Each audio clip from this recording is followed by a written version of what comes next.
Facebook check-in. You know, I've always been fascinated by how social media has changed our lives. Back in the early 2010s, we were all caught up in this exciting new wave of sharing every detail of our lives online. I remember how everyone was obsessed with Facebook check-ins.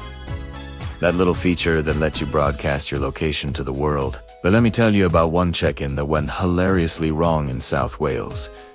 I can picture it like it was yesterday, this quiet little town in South Wales, where nothing exciting ever happened. The local Barclays Bank branch was just another building on the high street. You know, those typical brick and glass facades with security cameras and the usual 2012 standard security measures.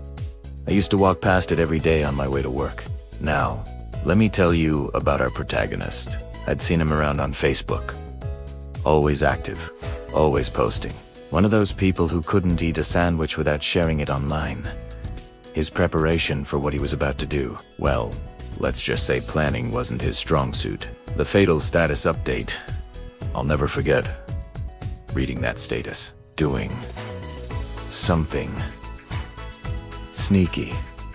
3 simple words that would make history in the dumbest way possible. But here's the kicker. He didn't just post that status. No, he went full social media warrior and used the Facebook check-in feature to tag himself at the bank. I mean, who does that? When he walked into that bank, I heard he was trying to act all tough. The poor bank tellers just stared at him, probably wondering if this was some kind of joke. Customers froze in place as he demanded the cash. A few £1,000s, nothing spectacular. But here's where it gets interesting. Police responds. While he was still inside, thinking he was pulling off the heist of the century, someone had already spotted his Facebook post. The police told me later they couldn't believe their luck. They literally just had to look at their phones to know exactly where he was. Talk about making their job easy. Teaftermat. I was there when they brought him out in handcuffs. The look on his face.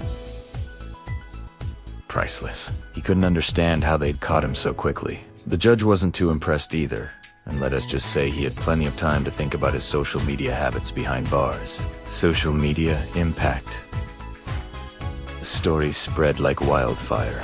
I watched as news outlets picked it up, and soon my little town was famous for all the wrong reasons. People couldn't stop sharing and commenting. Did you hear about the guy who checked in at the bank he was robbing? Became the running joke at every party. You know, looking back at this whole incident, I can't help but marvel at how our digital age has changed everything. Even crime. We leave digital footprints everywhere we go, whether we're grabbing coffee or, well, attempting to rob a bank. Key takeaways. Let me tell you something important. Everything we post online stays there forever. The police tell me they solve more crimes through social media these days than ever before. In fact, I heard that about 30% of solved cases now involve some form of social media evidence. So next time you're about to post something online, maybe take a second to think about it. Unless, of course, you're planning a bank robbery. In which case, please, definitely update your status. It makes for great stories for people like me to tell.